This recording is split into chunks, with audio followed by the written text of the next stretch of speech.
안녕하세요. DJ 선아입니다. 오늘의 사연 시작해 보겠습니다. 제가 오늘 사연을 쓰게 된 건 저와 제 남편을 둘러싼 반전의 반전을 거듭하는 기막힌 실화를 들려드리기 위해서입니다. 생각지도 못한 배신과 뒤통수, 그리고 우연과 필연이 겹친 주변 사람들에게는 차마 터놓고 얘기하지 못한 일들을 익명의 힘을 빌려 이렇게 보내봅니다. 저와 남편은 대학 동기였습니다. 그때부터 사귄 건 아니었어요. 대학 땐 그저 친구였죠. 둘이 성향도 잘 맞고 성격도 비슷하고 해서 비교적 가까운 친구로 잘 지냈거든요. 그러다가 남편은 군대에 갔다 오고 제가 대학 졸업할 무렵 되면서 어느 날 갑자기 저한테 고백을 해오는 거예요. 심지어는 사귀자는 고백도 아니고 결혼을 하자는 고백이었죠. 인영아, 군대에 가서 제일 많이 하는 게 뭔 줄 알아? 뭔데? 운동장 도는 거? 얼차려 그런 거? 생각이야, 생각. 군대에서는 생각할 시간이 아주 넘치게 많아. 나 군 생활하면서 생각 정말 많이 했다. 근데 그러다 보니까 나에 대해서도 내 마음에 대해서도 엄청 분명해지는 게 있더라. 그리고 알게 됐어. 내가 사실 널 엄청 좋아하고 있었더라고. 그리고 우리가 서로한테 제일 완벽한 짝이라는 생각도 들었지. 그래서 나 너한테 지금 프로포즈 하려고. 우리 결혼하자. 정말 살면서 들어본 고백 중에 가장 황당했어요. 하도 황당하고 당황스러워서 그게 무슨 뚱딴지 같은 소리냐. 우리가 언제 사귀기라도 했냐. 무슨 다짜고짜 결혼이냐고 했죠. 장난치는 거면 그만하라고. 그러자 당시 남편은 아주 결의에 찬 눈빛으로 단호하게 말하더라고요. 너도 한번 곰곰이 잘 생각해봐. 그냥 친구라고만 선 긋지 말고. 너도 나만큼 잘 맞는 사람을 세상 어디서 또 만날 수 있겠어? 우리 정말 잘 맞잖아. 제일 좋은 부부 사이는 제일 친한 친구 같은 사이라더라. 그런 면에서 우리는 최고의 궁합 아니니? 남편은 여태 본 중 가장 단호하고 확신에 찬 얼굴이었고 그 모습에 저도 모르게 좀 압도됐던 것 같아요. 지금 생각해도 실없는 웃음이 새어나오는 순간이었죠. 아무튼 저도 남편을 친구로서도 인간적으로도 좋아했으니까 결혼 같은 얘긴 집어치우고 일단 한번 만나나 보자. 친구로서 좋다고 연인으로서도 좋다는 보장은 없지 않겠냐 하면서 저희는 연애를 시작했어요. 그런데 남편을 만나면 만날수록 이 사람에 대한 신뢰가 커지기 시작했어요. 친구로서는 좀 가볍고 장난스러운 모습만 많이 봤었는데 연인이 되니까 의젓하고 기대고 싶고 그런 면들이 많이 보였던 거죠. 사실 남편은 군대 다녀오느라 제가 졸업도 빨랐고 취업도 빨랐기 때문에 초반엔 남편이 저한테 많이 미안해했어요. 데이트 비용 같은 걸 내가 주로 부담했으니까요. 내가 너무 못나게 느껴져서 솔직히 엄청 미안하고 자존심도 상하는데 내가 꼭 약속할게. 내가 너 평생 호강시켜줄게. 딱 2년만 기다려주라. 그럼 너한테 평생 모든 걸 다 갖다 바칠 테니까. 알았지? 남편은 자신만만했어요. 저희 남편은 인생 계획이 아주 뚜렷한 사람이었어요. 얼마간 일을 배우고 어떻게 창업을 준비하고 그래서 어떤 가게를 운영하겠다는 아주 뚜렷하고 확실한 계획이 있었죠. 저희 부모님은 섣불리 사업하는 거 조심해야 한다. 남자는 그저 회사 취직해서 월급 따박따박 가져오는 게 최고다 하시며 사업을 하겠다는 남편을 염려하셨지만 저는 전혀 걱정이 되지 않았어요. 남편의 성격상 워낙 추진력이 좋고 부지런하고 계산도 빨라서 잘 될 거라는 믿음이 있었거든요. 게다가 그냥 말만 번지르르 하고 뻥치기만 좋아하는 스타일이 아니라 정말 성실하게 차근차근 준비해온 과정들을 가장 가까이서 오래 지켜봐왔으니 그런 남편의 시간들에 대한 믿음이 컸던 거죠. 그렇게 남편은 친구와 동업을 시작했어요. 중학생 때부터 친하던 친구와 함께 요즘 세대들을 저격하는 취향으로 가게를 하자며 뭉쳐 포차를 시작했는데 그게 생각보다 잘 되기 시작했죠. 대박의 조짐을 보이기 시작했던 게 바로 정확히 남편이 약속했던 그 2년 뒤부터더군요. 그 사이 저희는 결혼도 했고 어느새 둘의 공동 명의로 시작한 포차는 어느새 프랜차이즈 계획까지 오갈 만큼 번창해 있었습니다. 와, 우리 둘 다 진짜 바쁘다 바빠. 얼마나 부자 되려고 이러는 거야 우리? 당신도 회사 일 때문에 고생 많았지? 아유, 우리 진짜 좀만 더 고생하자. 젊어서 바짝 일해두면 우리 유주 나중에 더 행복하게 해주고 언젠가 여유롭게 여행도 다니고 그럴 수 있을 거야. 저는 회사 일이 저대로 바빠 남편 일에 신경을 쓸 겨를이 많지 않았고 남편은 또 남편대로 프랜차이즈 추진하느라 바빴어요. 남편 가게 일도 좀 도와주고 하면 좋을 텐데 그럴 형편이 못 됐죠.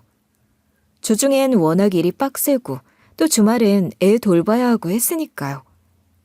그리고 남편이 짠 계획에 괜히 토달고 싶지도 않았어요. 그만큼 단단한 믿음이 있었기 때문에 괜히 간섭하지 말자 싶어서 사업엔 일절 참견을 안 했죠. 그렇게 하루하루 바쁘고 정신없는 날들의 연속이었지만 저희는 미래 계획에 꿈이 부풀어 올라 있었어요.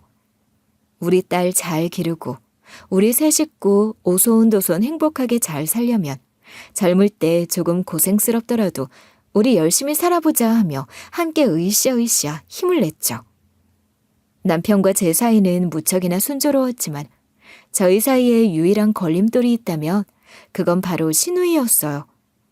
결혼 전까지만 해도 저는 시모가 혹시나 시집살이 시키면 어쩌나 걱정을 했지 시누이에 대해 걱정한 적은 없었는데 웬걸 저희 시누이는 시모보다 더했습니다. 생각해보면 시누이는 초반부터 저에 대한 경계가 심했던 것 같아요. 처음에 인사하러 갔을 때부터 저를 눈으로 싹 훑더니 제가 입은 옷이며 들고 온 가방 같은 것들 견적을 쫙 내는 거예요. 오빠, 새언니 될 사람 너무 사치스러운 거 아니야? 이거 죄다 명품이야 명품. 와, 이게 다 얼마야? 한 3천쯤 되려나? 그쵸 언니? 우리 오빠가 이런 쪽에 영 무지한 타입이라 몰라서 그런데 오빠, 지금이라도 생각 한번 잘해봐. 이거 감당할 수 있겠어? 사람 씀씀이라는 게 그렇게 쉽게 바뀌는 거 아니다. 여친일 때는 뭐 예쁜 옷, 명품 옷 잘 입고 다니는 여자가 좋을지 몰라도 지 마누라 되면 그건 또 다른 문제인 거야. 사치 쩌는 여자 만나서 등골 휘면서 살고 싶어? 엄마, 저런 며느리 감당 가능하겠어? 그러면서 저를 아주 대놓고 꼽을 주는 거였어요. 이게 말하는 버릇하고는. 야, 새언니 될 사람한테 말버릇이 그게 뭐야? 당장 사과 안 해? 그리고 난 인영이가 몇 천이 아니라 몇 억을 두르고 다니는데도 내 돈 갖고 행복하게 쓰면서 살았으면 좋겠는 사람이야. 쪼잔하게 내 여자 옷 하나 가방 하나 못 사주고 신경 쓰면서 사는 그런 놈 되고 싶지 않다나. 넌 여자애가 어디서 못된 것만 배워갖고서는. 야, 너도 하여간 사랑하는 여자한테 뭐든 다 해주고 싶단 남자를 만나야 돼. 이것저것 재고 따지고 지 계산대로 하는 놈 만날 게 아니고.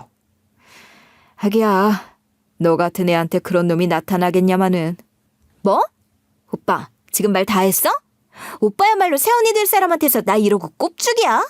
그렇게 남편이 수습해 어째저째 잘 넘어가긴 했지만 시누이에 대한 첫인상은 좋지 않았죠. 사실 명품. 네, 그날 입은 옷들이 명품은 맞았어요. 하지만 제가 무슨 재벌집 딸도 아니고 옷에 미친 사람도 아니고 명품만 내내 휘두르고 다닐 리가 있겠어요.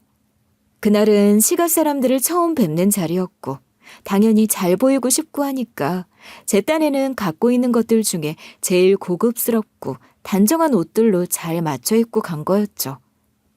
그렇다고 제가 명품이라고는 전혀 없이 수수하고 검소하게만 입고 다니는 스타일은 물론 아니긴 했어요. 제 자랑은 아니지만 전 졸업하자마자 곧바로 취업했고 승진도 빨라서 또래들에 비해서 사회생활한 지가 꽤 됐었거든요. 저도 대학 때는 진짜 수수하게 인터넷 쇼핑몰에서 산 옷들이나 스파 브랜드 옷들만 입고 다니는 평범한 학생이었어요. 하지만 사회생활하면서 느낀 것 중 하나가 명품 옷, 가방 같은 걸 한두 개쯤은 갖고 있어야겠더라고요. 특히 저희 업계가 패션 관련된 직종이라 좀 더 그랬던 것 같아요. 그런 것들을 갖고 다니면 좀 무시 못하는 분위기가 있었죠. 물론 좋은 풍토는 아니라고 저도 생각했지만 그런 분위기에서 저만 튈 수도 없는 노릇이더라고요. 하지만 그렇다고 부모님께 그런 걸 사달라고 하고 싶진 않아서 제 돈으로 차곡차곡 모아 몇 개 장만해서 그도 귀하게 생각하면서 모시고 있었던 거였단 말이죠. 주영이 걔가 한 말 신경 쓰지 마. 걔가 얼굴은 그래도 또 나름 꾸미는 거에 관심이 엄청 많아요. 패션이니 뭐니 그런 거에 원래부터 관심이 엄청 많았던 앤데 지는 돈 못 벌어서 못 사는 것들을 당신이 갖고 있으니까 괜히 부러워서 그러는 거야. 사실 걔가 좀 어릴 때부터 좀 철이 없었어. 나랑 나이 차이도 좀 있고 하다 보니까 집에서도 너무 오냐오냐 키우고 해서 애가 버릇이 영 없어. 그래도 당신한테 더는 그런 식으로 못하게 내가 기강 확실히 잡아놓을게. 너무 걱정하지 마. 남편은 그렇게 말했지만 오히려 신우이의 행동은 결혼 후 점점 심해졌어요. 사실 남편은 사업 때문에 바빠 집안의 사사로운 일들에까지 신경 쓸 겨를이 없었고 그걸 알았는지 신우이는 까딱하면 저희 집에 찾아와 저를 들쑤셔댔어요.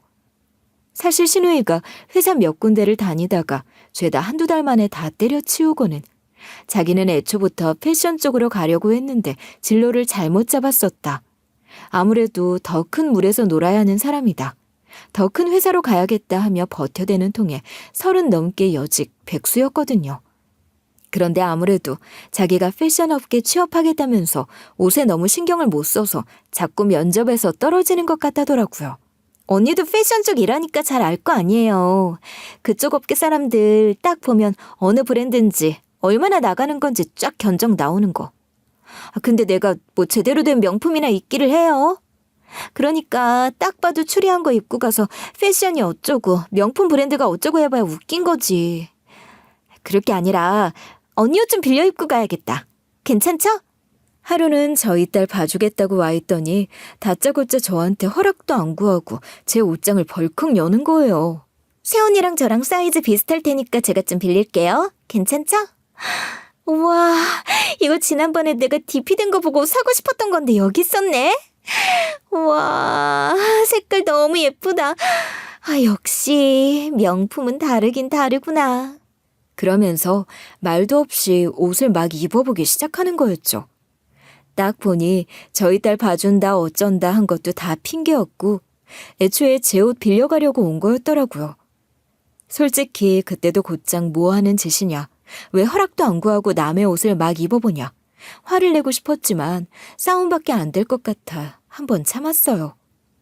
제가 안 빌려주면 또 분명히 시모한테 쪼르르 가서 이를 게 뻔하고 지금까지도 저랑 조금만 갈등이 있으면 모조리 다 일러 바쳐댄 탓에 시모도 절 전보다 좀 안 좋게 보는 게 느껴졌었거든요. 아무튼 그래서 일단은 그럼 조심히 입어달라고, 나도 아껴 입는 것들이니 신경 좀 써달라고 하고 울며 겨자 먹기로 빌려줄 수밖에 없었죠. 그런데 한번 그렇게 빌려주고 나니까 신우이는 이후 그런 식으로 은근슬쩍 제 옷, 가방 같은 걸 빌려가기 시작했어요. 그런 경우가 한두 번이 아니었죠. 그리고 또 한 번 기어이 일을 만든 신우이였습니다. 한날은 제 블라우스랑 스커트에 커피를 쏟았는지 이따만한 자국을 그대로 남겨가지고 들고 온 거예요. 그러면서 제대로 된 사과조차 않더라고요. 어머, 미안해요, 새언니. 내가 드라이도 맡기고 했는데 이게 도저히 안 빠지네요. 너무 미안해요. 근데 언니는 이런 거 옷장에 널리고 널렸으니까 한 번만 봐줘요. 네? 괜찮죠? 네? 이런 거 어차피 옷장에 많더만요 뭐. 그리고 어차피 이런 거 다 정장이나 코트 안에 입는 거니까 이렇게 잘 가리면 보이지도 않을 거예요. 내가 미안해요. 한 번만 봐줘요. 그러면서 되도 않는 애교로 얼렁뚱땅 넘어가려고 하는 거였죠. 진짜 어이가 없더라고요. 아니, 내가 그렇게 조심하라고 신신당부를 했는데 이게 뭐 하자는 건지. 결국 이번엔 저도 못 참고 화를 냈어요. 아니, 아가씨, 이건 아니죠. 이렇게 옷을 잔뜩 버려갖고 와서는 제대로 된 사과도 없이 그냥 얼렁뚱땅 그렇게 넘어가겠다고요? 이게 무슨 경우예요? 그러자 신우이는 오히려 뻔뻔하게 역으로 나한테 따지고 드는 거였습니다. 아니, 새언니, 제가 언제 사과를 안 했어요? 제가 들어올 때부터 지금까지 미안하단 말을 몇 번을 했는데요. 뭐 제대로 된 사과는 얼마나 더 해야 되는데요? 무릎이라도 꿇어요? 엎드려서 빌기라도 해야 돼요? 왜 말이 그리로 튀어요? 내가 뭐 무릎을 꿇으래요? 새언니가 지금 하는 말이 그런 뉘앙스잖아요. 나 참, 남도 아니고 가족 사이에 그깟 옷 하나 때문에 이렇게 신우이한테 닥달을 해야 속이 시원해요? 무슨 명품 옷 좀 갖고 있다고 부심 부리는 것도 아니고 시자 집안 사람을 이러고 쥐잡듯이 잡아야겠어요? 그러고선 또 지금껏 해왔던 대로 시모에게 쪼르르 연락을 해서는 시모까지 불러서 울며 불며 저한테 떼를 쓰기 시작하는 거였어요. 예, 제가 뭐 일부러 그랬겠니? 자기도 최대한 조심한다고 조심했는데 일이 그렇게 된 걸 어쩌겠어. 드라이까지 했다는데도 안 지워지는 걸 뭐 어떡하면 좋니? 우리가 보상이라도 해주면 되겠냐? 그런 거야? 아니요, 어머니. 전 보상을 바라고 하는 말이 아니라 아가씨 태도에 대해서 하는 말이에요. 솔직히 아가씨, 이거 정말 드라이 맡긴 거 맞아요? 저도 드라이 맡겨봐서 알지만 딱 보면 티가 나거든요. 그냥 집에서 대충 빨고 가져온 거 아니에요? 그러자 제 말에 신우이는 물론 시모까지 파르르 떨면서 저한테 따지고 들더라고요. 아니, 지금 무슨 소리를 하는 거예요? 내가 분명히 세탁소 바로 맡기고 찾아온 건데? 지금 날 거짓말쟁이 취급하는 거예요? 어머, 얘, 너 말이 참 그렇다. 내가 옷 하나 갖고 가족 사이에, 그것도 지 시누이한테 이러고 나까지 오게 만드는 것도 다 참고 이해하려고 했는데 지금 네 말이 그게 뭐니? 지금 시누이 말을 못 믿어서 이러는 거야? 아니, 그럼 우리 주영이가 무슨 거짓말이라도 했다 이거니? 가족 사이에 이런 문제로 언성 높이는 건 부끄럽다. 참, 이러다 아주 집안 싸움 제대로 나겠네. 그래, 뭐 얼마를 주면 되겠냐? 저게 대체 얼마나 하는 건데 그래? 액수를 불러봐. 내가 입금해 줄 테니까. 결국 돈 때문이 아니라고 했고 일단 알겠다고 하고 대충 수습하고 넘어갈 수밖에 없었어요. 이대로 싸우자고 갔다간 정말 제대로 큰 싸움으로 번질 게 뻔해 보였고 일을 그렇게까지 크게 벌이고 싶진 않았거든요. 대충 찜찜하게 정리하고서 시모와 시누이는 돌아갔죠. 하지만 역시나 세탁소 들고 갔더니 이 정도는 절대 드라이 맡긴 게 아니라고 하더라고요. 결국 제 돈 들여 드라이도 했지만 블라우스도 스커트도 다 버리고 말았죠. 그런데도 이후 시누이는 저를 대하는 태도가 오히려 더 기고만장해졌고 어디다 말도 못하고 저만 고구마 먹은 상태였죠 뭐. 그러는 한편 남편은 사업 문제로 골머리를 앓고 있었어요. 제가 싸움을 크게 벌이지 않은 것도 사실 이것 때문이 컸어요. 남편한테다 대고 이러쿵저러쿵 시가 욕하고 시누이랑 있었던 일 조르르 다 일러 바치기엔 남편 고민이 너무 깊어 보여서 그러지도 못했던 거였죠. 사실 동업이란 게 뭐 그렇게 항상 좋고 잘 풀리기만 하는 건 아니잖아요. 동업자 친구랑 종종 다툼이 있었던 것도 알고는 있었어요. 그래서 이번에도 대충 잘 수습해 넘어가겠거니 하고 남편을 믿고 기다리고 있었습니다. 그런데 이번에는 일이 좀 크게 터져버린 모양이었어요. 남편이 밤낮 없이 뛰어다니고 자문도 구하고 이러는 것 같더니 어느 날 저를 붙잡고 심각한 이야기를 하기 시작하더라고요.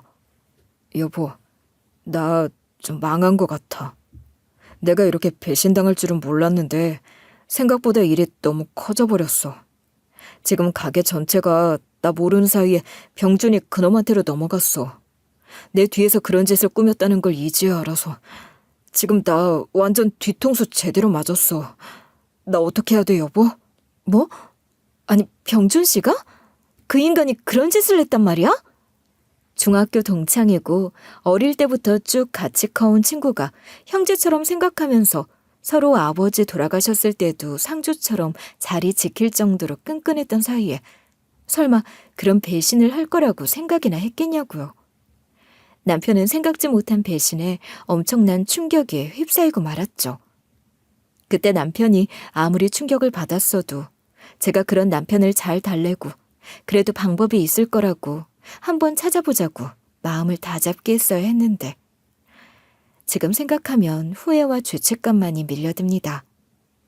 배신을 당한 고통에 치를 떨던 남편은 혼자 포장마차에서 술을 잔뜩 마셨고 집으로 돌아오는 길에 그만 교통사고를 당해 목숨을 달리하고 말았던 거였습니다. 그렇게 그 사고로 졸지에 저는 과부 신세가 됐고 저희 아이들은 아빠 없는 애가 되고 말았어요. 우리 딸이랑 태어난 지 얼마 안 된 아들까지 들쳐업고 저는 그야말로 망연자실하고 말았습니다.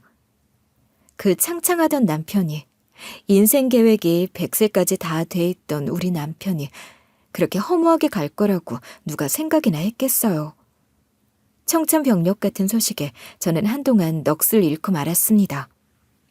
게다가 남편을 보내고 시리에 빠진 저에게 시모는 또 제 탓을 해대더군요.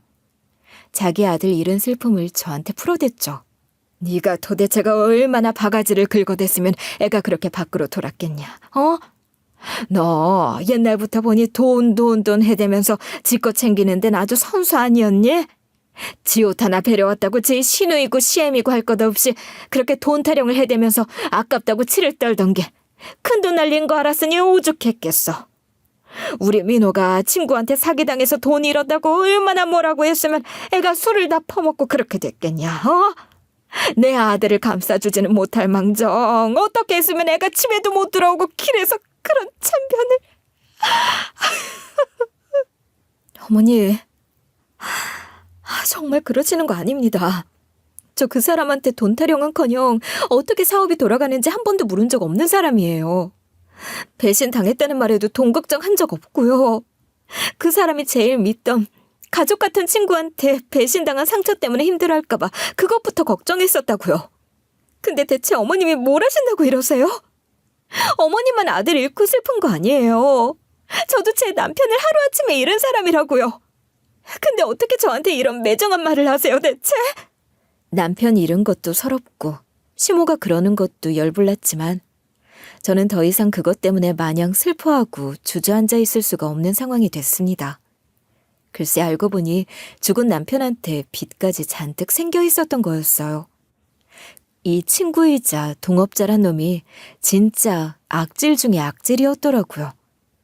포차가 처음에는 단순히 하나의 가게였지만 나중에는 지점이 여러 개가 생기고 좀 더 본격적인 프랜차이즈 확장까지 계획을 하게 되면서는 아예 사무실도 하나 얻어서 사업을 좀 키웠었거든요. 그런데 그 동업자 놈이 혼자서 야금야금 자금을 빼돌린 다음 아예 계약까지 혼자 해버린 모양이었어요. 남편 이름으로 대출까지 받은 건지 뭔지 남편 이름으로만 대출이 잔뜩인 상황이었고요. 물론 전 그 부분을 전혀 모르고 있었으니 완전 날벼락이 따로 없었죠.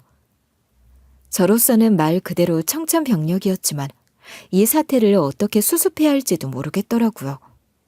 남편이 있었다면 이게 대체 어떻게 된 건지 정황도 제대로 알 테고 소송이든 뭐든 해보겠지만 저는 지금 그래서 일이 어떻게 된 건지도 전혀 모르는 상황이었죠. 답답한 마음에 남편 동업자한테 연락을 했더니 저희 남편이 다 동의해서 그렇게 처리한 거라면서 남편이 자기가 나서서 빚을 다 감수하기로 했다는 말도 안 되는 개소리만 하고 끊어버리더군요. 게다가 다시 전화를 걸자 아예 제 번호를 차단까지 해버린 건지 연락조차 닿지 않았습니다. 일이 이렇게 되고 나니 이 문제를 어떻게 해결해야 하나 싶어 막막하기만 할 따름이었어요. 남편을 하루아침에 잃은 것도 모자라 졸지에 남편 앞으로 진 빚까지 떠안게 됐지만 남편 살아생전에 그렇게 된 일이라 소송을 한다고 해도 어떻게 할 수 있을지도 모르겠고 말 그대로 그냥 앞이 캄캄한 상황이었죠. 남편이 남긴 빚까지 있지. 딸 하나 키우다가 1년 전에 아들도 하나 낳아서 애가 둘인데 우리 애들 양육비에 생활비, 집 대출비까지 이걸 다 어떻게 갚아야 하나 빠듯하기만 한 상황이었습니다. 친정에 손을 벌릴 형편도 못 됐고 시가의 도움을 청할 상황은 더더욱 아니었죠.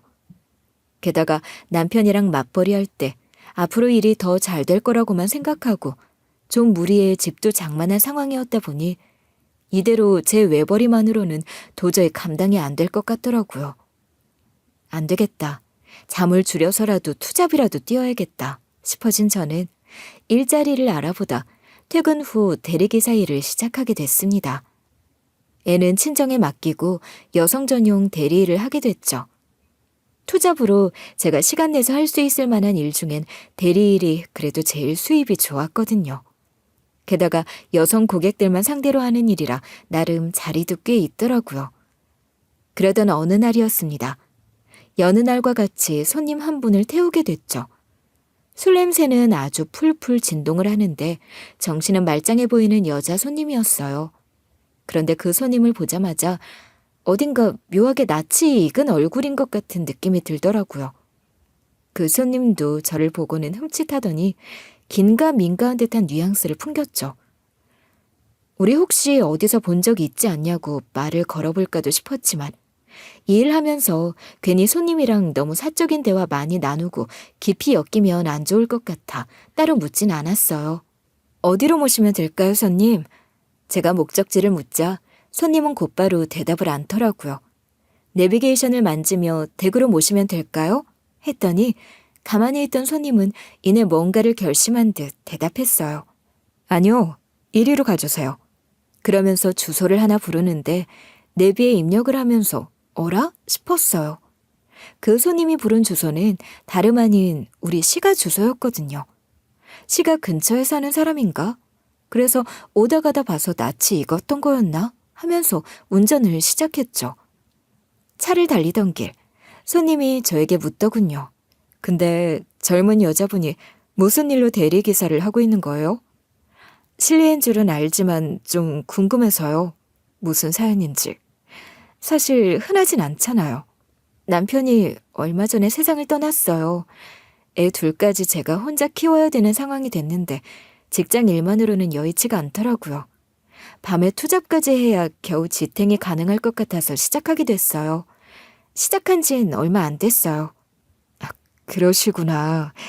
고생이 많으시네요. 밤늦게까지.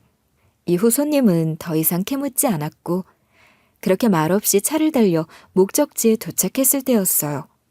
불러준 주소대로 저희 시가 앞에다 차를 세웠죠. 남편 죽고서는 저도 시가에는 굳이 오지 않았으니까 저도 오랜만이었죠. 오랜만에 이 집 담벼락을 보니까 기분이 좀 묘하더라고요. 잘 들어가시라고 하고 저는 가려고 하는데 손님이 갑자기 저를 붙잡는 거예요. 이 집 며느리 맞으시죠? 잠시 들어오실래요? 같이 들으셔야 될 얘기가 있어서요. 그러면서 저희 시가로 성큼성큼 가는 거예요. 아니, 이게 대체 무슨 상황인가 싶었죠.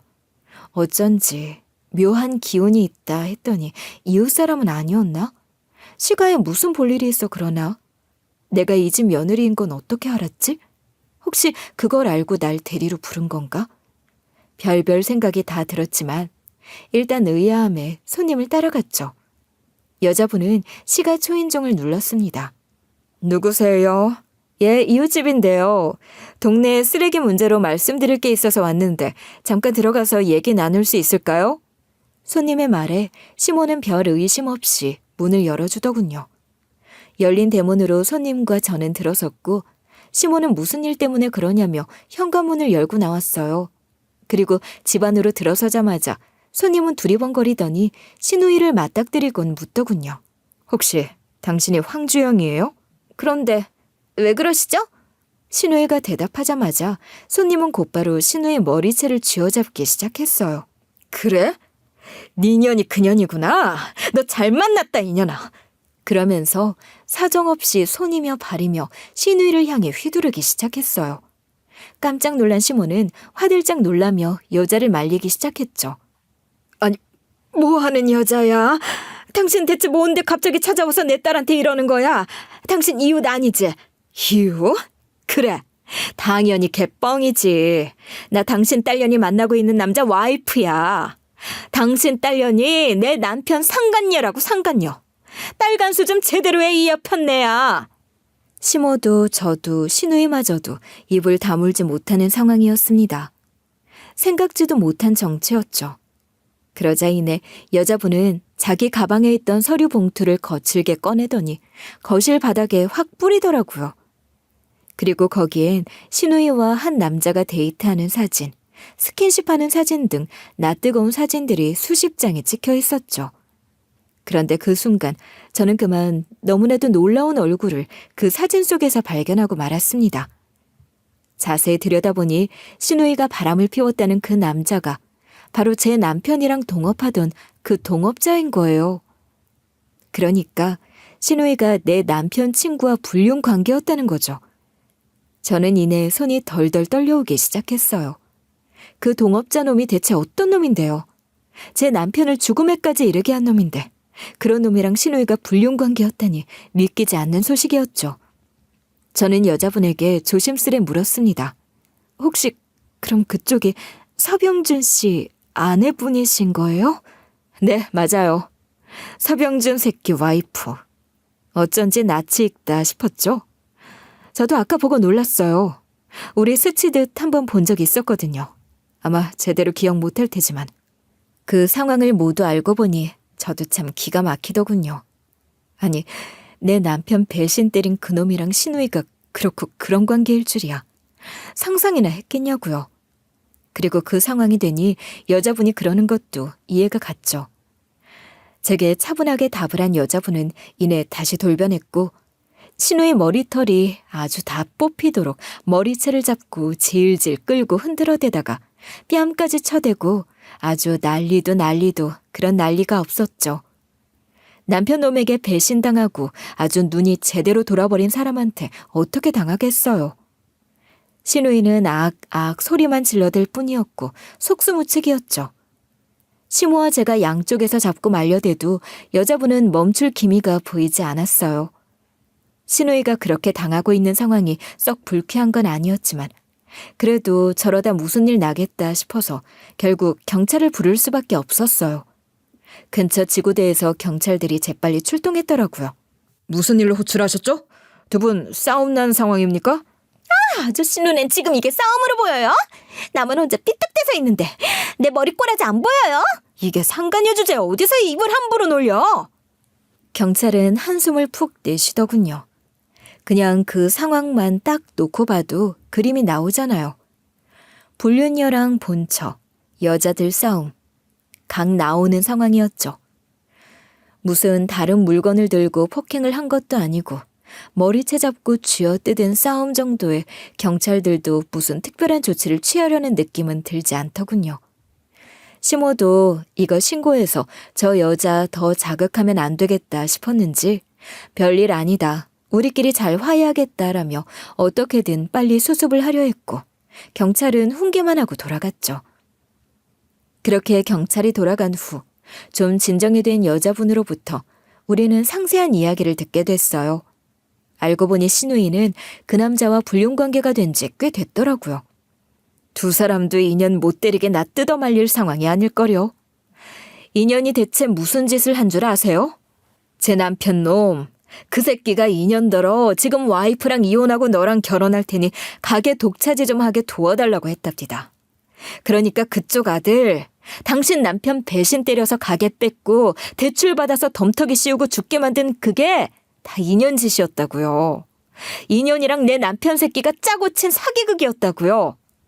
여자분이 설명하길 그 동업자 놈은 신우이더러 지금 와이프랑 이혼하고 너랑 결혼할 거라면서 가게 독차지하게 저 좀 도와달라고 했다더군요. 이 여자분은 저랑은 달리 남편 사업에 관심을 많이 가지고 있었나 봐요. 그러면서 도와줄 일이 있으면 적극적으로 나서서 거들고 일을 도와줬던 모양이었죠. 그러다 보니 남편 바람도 빨리 눈치를 채게 된 듯 하더군요. 심상치 않은 낌새를 눈치채고는 몰래 녹음기나 카메라도 설치하고 흥신소에 문의해서 사진도 찍고 했다는 거예요.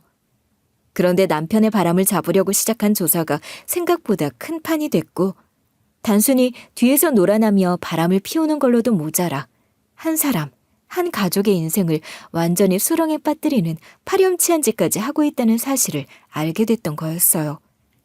그리고 그 관련 자료들도 손에 넣게 된 거였고요.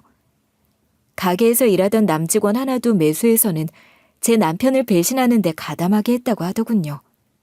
심지어는 불륜 상대인 신우이까지 연루가 돼 있던 거고요. 동업자 놈은 프랜차이즈 사업이 본격화되면 자기 혼자 먹어치우려고 야금야금 자금을 빼돌린 다음 아예 계약까지 혼자 해버릴 심산이었는데 그 과정에서는 공동 명의의 법인 통장과 인감 도장, 남편 개인 도장 등이 필요했었나 봐요. 그런데 법인 통장과 인감은 사무실에서 빼돌릴 수가 있었는데 남편 개인 도장까지는 어떻게 할 수가 없었고 그걸 신우이한테 요청했던 거였습니다. 신우이는 어릴 적부터 오빠 친구로 자주 봐왔던 남자가 돈도 많겠다, 사업도 잘 되겠다, 거기에 홀라당 넘어가서 우리 남편 도장을 훔쳐다 넘겨준 모양이었죠. 결국 제 남편을 죽게 만든 게 바로 다름 아닌 신우이였던 거였습니다. 그리고 그 대목에서 시모는 완전히 뒤집어지고 말았죠. 이번엔 그 아내분 대신 시모가 신우이의 멱살을 잡아대기 시작했습니다. 어떻게 이딴 짓을 해? 네 오빠를 죽게 만드는 짓을 어떻게? 네 오빠를 배신하고 뒤에서 뒤통수 친 그런 놈이랑 놀아나는 짓을 해? 네가 인간이야? 네가 그러고도 인간이야, 이년아? 어떻게 할 거야? 죽은 우리 민호 불쌍해서 이걸 어떻게 대체? 시모는 신우의 멱살을 잡아대면서 어떻게 네 오빠를 죽게 만드냐, 네가 인간이냐 욕을 해댔고 그 순간 저는 번뜩 기억이 떠올라 신우이한테 물었습니다. 혹시 그때였어? 우리 집 옷장 뒤지던 때 그때였어? 아, 그래. 내 남편 도장을 어떻게 훔쳤겠어. 그게 우리 집에 있는데. 그때 가져간 거구나. 그런 거지? 제 물음에 신우이는 시모한테 멱살이 잡힌 채 울면서 대답을 잘 못하더군요. 똑바로 대답해. 너 정말 그런 거야? 그때 옷 핑계로 네 오빠네 집 가서 도장 훔쳐다 넘긴 거야? 네가 정말 그런 거냐고? 똑바로 대답해. 너 지금 제대로 대답 안 했다가 너 죽고 나 죽는 거야. 너 가만 안 둬. 진짜 네가 그랬어? 정말 네가 그랬냐고. 시모의 다그침에 신우이는 꺼이꺼이 울며 변명을 늘어놓기 시작했어요. 난 정말 몰랐어. 그냥 가게 명의만 바꾸는 줄 알았다고. 가게 명의만 넘겨서 그거 하나만 통째로 넘겨받고 나면 이혼하고 나랑 결혼하겠다고 해서 그렇게만 알고 있었단 말이야. 그럼 어차피 오빠 재산에서 내 재산 되는 거니까 그렇게 손해될 거 없는 거잖아. 어차피 우리 다 한 식구니까. 근데 그걸로 오빠 이름으로 대출까지 받고 프랜차이즈 계약까지 하고 그렇게 큰 배신을 할 거라고는 정말 생각도 못했어. 나 정말 그렇게까지는 생각 못했어. 나도 당한 거야. 나도 당한 거라고. 그러니까 신우이는 그때 면접 핑계대면서 저한테 옷을 빌려갔던 날, 사실 신우이의 진짜 목적은 저희 남편 도장이었던 모양이었어요. 남편한테서 얼핏 통장이나 도장 같은 건 옷장 안 서랍 같은 데 보관한다는 얘기를 들었고 그걸 훔치려고 아예 처음부터 작정을 하고 왔던 거라는 거죠. 그 얘기를 듣고는 이내 저 역시 주저앉고 말았습니다. 어떻게 이렇게까지 악랄하고 소름 끼치는 신우이가 있는지. 저런 것도 동생이라고 이해해주고 봐주고 하던 제 남편이 너무너무 불쌍하고 가엾고 분노가 치솟아 올랐어요. 제가 그렇게 주저앉아 있는 사이 신우이는 시모에 의해 얻어터지고 있는 상황이었어요. 아까 그 여자분이 하던 것과는 비교도 안 되는 수준으로 시모는 신우이를 미친 듯이 두드려대고 있었고 신우이도 지 잘못을 아는지 가만히 있더라고요. 그 와중에 바닥에 흩뿌려진 사진을 보는데 자세히 보니 신우이가 저한테서 빌려간 옷이 보이더군요. 제 블라우스, 스커트, 코트에 가방까지 풀로 쫙 맞춰 입고는 신우이가 보러 간 건 면접이 아닌 바로 그 동업자, 불륜남이었던 거였습니다. 내 남편 배신 때릴 작당 모의를 내 옷을 빼입고 하고 있는 그 아이러니. 그 말도 안 되는 파렴치함에 소름이 다 돋을 정도였어요. 그날 시모는 신우이를 집에서 쫓아냈죠. 지 오빠 죽인 년, 지 오빠 목숨 팔아서 지 배불릴 작정을 한 파렴치한 년 같은 이라고.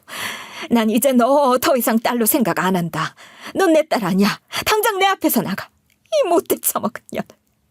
넌 내 딸도 아니고 앞으로 내 자식 아니다. 당장 나가! 엄마, 잘못했어! 엄마, 잘못했어!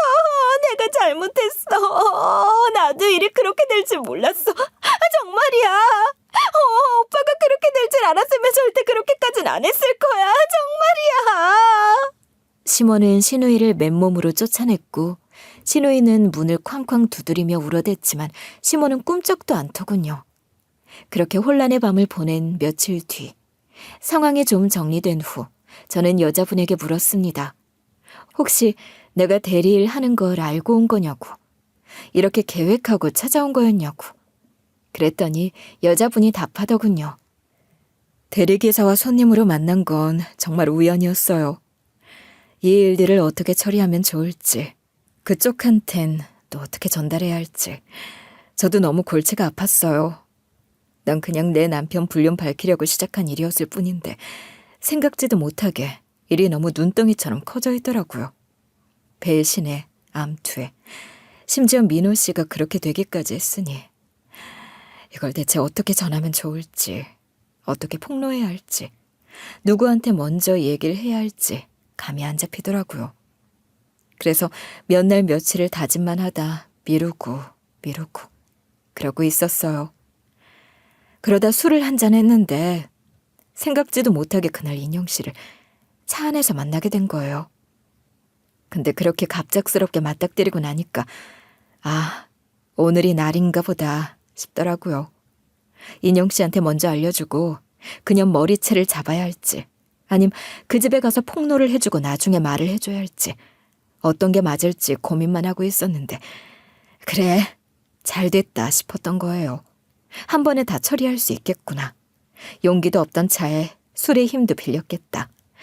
그날이 날이다 싶었던 거죠.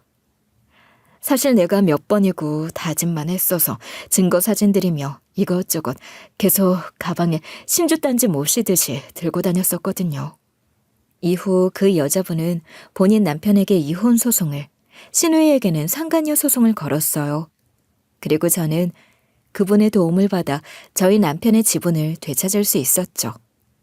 비록 남편이 지금은 세상에 없지만 그 문서들이 모두 훔친 도장으로 계약된 점을 신우이와 직원 하나가 증언해줬고, 또한 남편이 초창기부터 이 사업을 계획했었고 남편의 아이디어와 자본이 더 컸던 상황이었기 때문에 그 점들을 문서와 기록으로 인정받을 수 있었어요.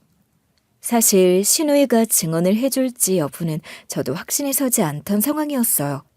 그런데 신우이는 집에서 쫓겨난 데다 상간남에게까지 버림받은 신세가 됐더라고요.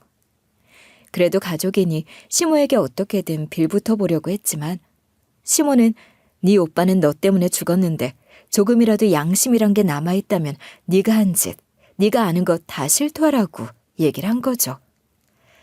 신우이는 상간남에게도 배신당했겠다. 어쨌든 오빠가 죽은 건 자기로서도 전혀 생각지 못한 뜻밖의 상황이었을 테니 그 동업자의 파렴치한 행위들에 대해 증언을 하게 된 거였어요.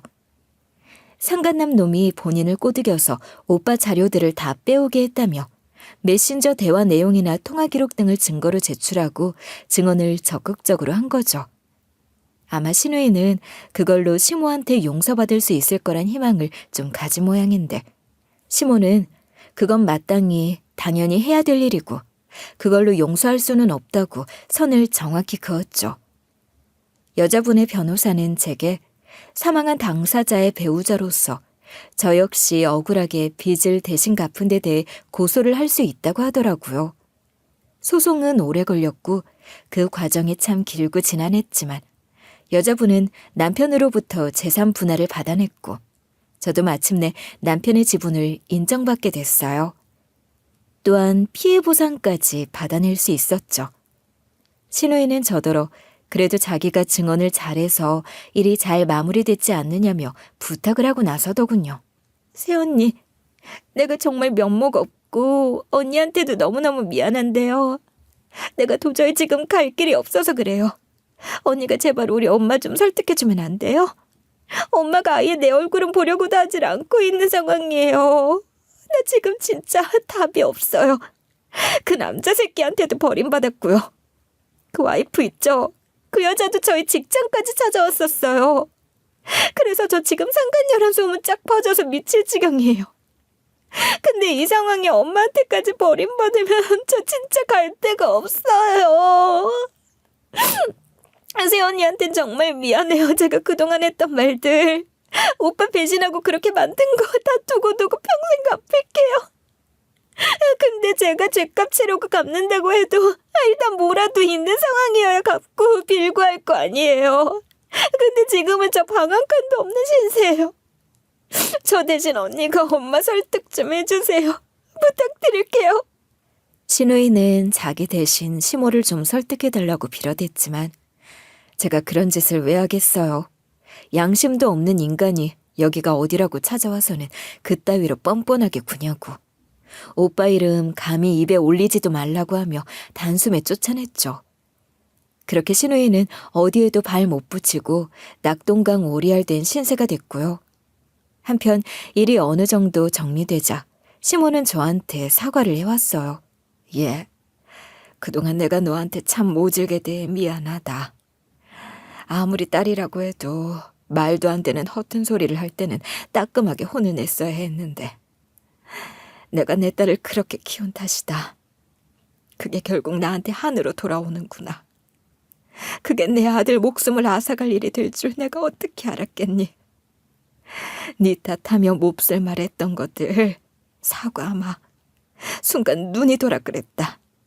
내 아들 보내고 탓할 게 뭐라도 있어야 해 그랬어. 그런 말은 하면 안 됐던 건데. 우리 민호를 그렇게 만든 놈들은 정작 따로 있었는데 말이야. 시모는 눈물까지 보이며 진심 어린 사과를 해왔어요. 물론 시모에 대한 원망도 컸지만 사실 제가 남편 잃은 슬픔이 아무리 크다 한들 시모의 자식 앞세운 비통함만 하겠어요. 시모 마음도 어느 정도는 이해가 됐고 시모의 진심 어린 사과도 전달이 돼 시모는 용서하기로 했죠.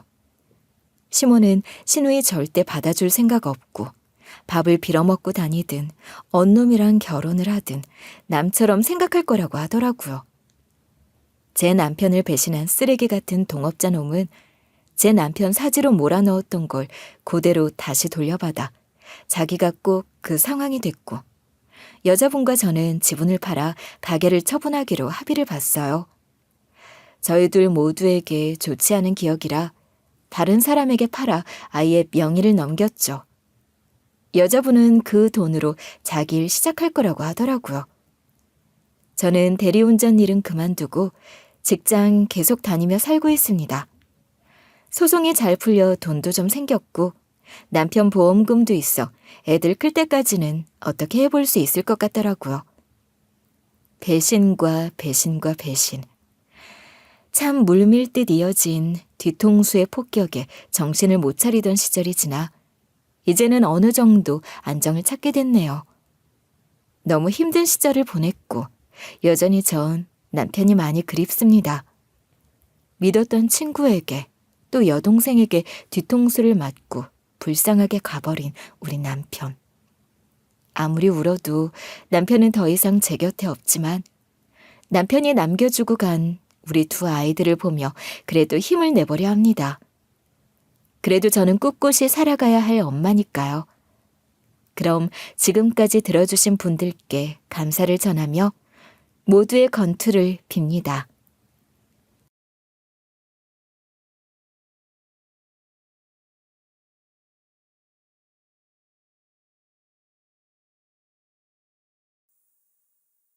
안녕하세요. DJ 현희입니다. 오늘의 사연 시작해 보겠습니다. 여러분은 뒤통수를 망치로 맞은 것 같은 충격을 받아본 적이 있으신가요? 저는 말도 안 되는 일을 겪으면서 황홀감에 눈이 멀어버리고 말았습니다. 도대체 무슨 일이 있었길래 그러는지 궁금하시다면 제 이야기를 끝까지 들어주세요. 저는 중학교 때 가정 형편이 어려워지면서 쪼달리며 살았지만 다정한 부모님 밑에서 그 누구보다 좋은 추억들을 쌓으며 살았는데요. 하지만 등록금 낼 돈이 없고 빚을 내고 싶지는 않아서 대학 진학을 포기했죠. 솔직히 전 공부에는 뜻이 없고 몸으로 직접 움직여서 하는 일을 좋아했기 때문에 대학에 못 간다는 생각에 슬퍼하지는 않았어요. 남들보다 일찍 돈을 벌게 되었으니 오히려 잘된 일이라고 생각했는데요. 식당에서 직원으로 입사해서 일하다가 거기서 남편을 만나게 됐어요. 왜 머슴들끼리 같이 쎄 빠지게 고생하다 보면 서로 눈 맞아서 결혼한다고 하잖아요. 남편이랑 같이 일하면서 고생하다 보니 정이 들고 마음도 가게 돼서 사귀게 됐죠. 제가 또 결혼을 빨리 하고 싶고 아이도 빨리 갖고 싶다는 생각을 가지고 있었거든요. 그래서 만 나이로 21살에 일찍 식을 올리게 됐고 어린 나이에 첫째 아이 채영이를 키우게 됐어요. 그 뒤에 남편이랑 제가 허리띠 졸라매며 결혼 생활을 이어나가고 있었는데요. 올 남편이 요새 배달 일이 돈을 더 잘 번다고 해서 식당을 그만두고 배달 일을 시작했거든요. 근데 남편이 늘 퇴근하는 시간대에 남편한테서 전화가 온 거예요. 전화를 받아보니까 남편이 들뜬 목소리로 이러더라고요. 여보, 나 이제 퇴근할 건데 밥 차렸어? 마지막에 들린 치킨집에서 너무 맛있는 냄새가 나서 사갈 거니까 밥 차리지 마. 그래서 제가 알겠다고 하고 전화를 끊었죠. 그리고 계속 기다리고 있었는데 남편이 안 오더라고요. 조금 더 기다려봤다가 다시 연락을 해봤더니 글쎄 웬 여자가 전화를 받는 거예요. 너무 이상하다는 생각이 들어서 제가 이렇게 물어봤었거든요. 저는 분명히 남편한테 전화를 걸었는데 누구세요? 제가 전화를 잘못 걸었나요? 남편 전화 아닌가요? 이상하다. 그이 전화가 맞는데? 제가 핸드폰을 몇 번이고 확인하면서 일했는데요. 그런데 수화기 너머로 이렇게 충격적인 말들이 쏟아져 나오는 거예요. 여기 병원 간호사입니다. 환자분이 오토바이를 주행하던 중에 누가 환자분을 치고 달아났습니다. 그래서 지금 병원에 실려왔으니까 얼른 와보셔야 할 것 같아요. 아무래도 울 남편이 저랑 애들 먹을 치킨을 사들고 오는 길에 뺑소니를 당한 것 같았어요. 간호사 선생님께서 병원 주소를 알려주셔서 최대한 빨리 가겠다고 하고 전화를 끊었죠. 그 후로 제가 얼른 병원에도 가고 경찰도 만나보고 그랬거든요. 우리 남편 사건이 경찰 조사에 들어갔는데 경찰이 저한테 이러더라고요. 사모님, 저희가 지금 수사 중인데 범인을 잡기 어려울 것 같습니다. 이놈이 해외로 튀었는지 아니면 불법 체류자인지 몰라도 신원을 찾기가 어렵네요. 경찰이 이러길래 그래도 어떻게든 우리 남편 친 범인을 잡아달라고 했거든요. 그런데 경찰이 이후로 뭔가 수사를 질질 끌고 있는 것 같았어요. 그래서 제가 개인적으로 찾아가서 뺑소니 사건을 담당하는 수사팀장을 붙잡고 이렇게 물어봤었는데요. 혹시 수사에 진전이 있나 해서요. 저희 남편 친 범인 언제 잡을 수 있나요? 원래 범인 잡는데 이 정도로 오래 걸리는 건가요? 제가 이러니까 경찰이 너무 귀찮아하는 거예요. 한숨을 푹 내쉬더니 저를 이런 식으로 달래기 시작했어요. 열심히 수사 중입니다. 사모님, 마음이 급하신 거 알겠지만 이렇게 찾아오지 마시고 조금만 기다려주세요. 저희가 알아서 다 하겠습니다. 경찰이 이렇게 말하면서 저를 내쫓았었어요. 마음 같아서는 제가 나서서 뭐라고 하고 싶었는데 그러지를 못했죠. 게다가 생활고에 시달리고 있어서 경찰을 닥달하고 범인 잡기에 몰두하지는 못하고 있었어요. 올딸이 잔병치레가 많아서 제가 일도 못하고 집안일만 했었는데 이제 아픈 애를 끌어안고 있을 수가 없었거든요. 올딸을 계속 곁에 두면서 할 수 있는 일이 뭐가 있을까 하다가 포장마차 일을 하게 됐어요. 다행히 올딸이 1살, 2살 먹으면서 잔병치레가 없어지고 보통 애들처럼 건강해지더라고요. 아무래도 제가 정성스럽게 키운 덕분인가 봐요. 그렇게 올 채영이가 초등학교에 들어가게 됐죠. 채영이가 하교하고 오면 항상 포장마차로 오게 했어요. 아무래도 학원 보낼 돈은 없고 집에 혼자 있게 할 수는 없잖아요. 그래서 제가 포장마차 옆에 간이 테이블을 만들어서 거기에 앉혀놓고 숙제를 하거나 놀게 했는데요. 올 딸이 다행히 저를 닮아서 넉살 좋고 활발한 성격이거든요. 거기서 공부하거나 놀고 있다가 손님들이 오면 막 말 걸고 저 흉내내면서 단골들 챙기는 모습이 얼마나 예뻤는지 몰라요. 보통 애들 같았음 지루하다고 떼쓰고 집에 가자고 매달렸을 텐데 올해는 안 그래서 다행이었어요. 그러던 어느 날일까요? 포장마차에서 일하다가 갑자기 배가 아픈 거예요. 평소처럼 구석에 놓인 휴지를 딱 쥐고 딸한테 이렇게 이야기했었죠. 딸, 엄마가 지금 화장실 다녀올 건데 포장마차 좀 봐줘. 엄마 금방 다녀올게. 손님 오면 저번처럼 엄마한테 전화해 주는 거야. 알겠지? 이런 식으로 말한 다음에 서둘러 핸드폰이랑 휴지를 들고 건물 안에 있는 공중 화장실 쪽으로 달려갔어요. 최대한 빨리 일을 보고 나왔는데 포장마차 쪽으로 무슨 소리가 들리는 거예요. 얼른 안으로 들어가 보니까 딸이 누군가랑 말씨름을 하고 있더라고요. 딸이 답답하다고 소리치고 있는 상대는 울딸 또래로 보이는 남자아이였어요. 둘이서 투닥거리고 있길래 제가 딸이랑 남자아이를 말리면서 이렇게 물어봤었는데요. 아니, 왜 그래? 갑자기 무슨 일이야? 너 우리 딸이랑 친구니? 왜 여기까지 와서 싸우고 있어? 아니면 설마, 채영아, 너 손님이랑 싸우고 있었던 거야? 제가 이러면서 딸이랑 남자아이를 번갈아 쳐다봤었거든요.